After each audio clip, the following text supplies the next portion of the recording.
Good morning. আজকে তোমাদের সাথে একটা জিনিস শেয়ার করবো। কদিন পরেই আছে আলোর উৎসব দীপাবলি আর মা কালীর পুজো। তো আমি ছোটো যখন ছিলাম ভাবতাম বাড়িতে পুজো করবো।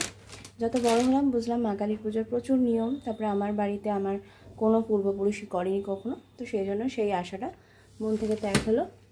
তারপর থেকে যেটা করি, আমাদের যারা সোদপুরে থাকো সুলেখার যে মন্দিরটা সবাই মোটামুটি চেনো, তো ওখানে আমি কালী পুজোর দিনের যে শাড়িটা মা পরে সেটা দেওয়ার চেষ্টা করি। আমি চেষ্টা করি না, মাই আমার থেকে নিয়ে নেয়।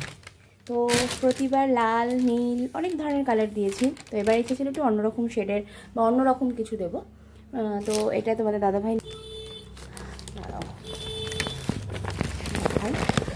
এই যে এটা হচ্ছে এরকম মাস্টার্ড ইয়েলো কালার। এখানে কতটা বোঝা যাচ্ছে জানি না, কিন্তু এটা কিন্তু টোটালটাই মাস্টার্ড ইয়েলো কালার। তার সাথে এরকম রেডের কম্বিনেশনে রেডিমেড সেন্টার থেকে নিয়েছে ও। তো আমি তো আর এবার যেতে পারছি না, সমস্ত পছন্দের দায়িত্ব ওর ছিল। আমি এটা অর্ডার করেছি অনলাইন থেকে। এটা আমি মিশো থেকে নিয়েছি। এটা এই শাড়িটার সাথে খুব সুন্দর যাবে। শাড়িটা কেনার পরেই আমি এটা অর্ডার করেছিলাম মায়ের জন্য।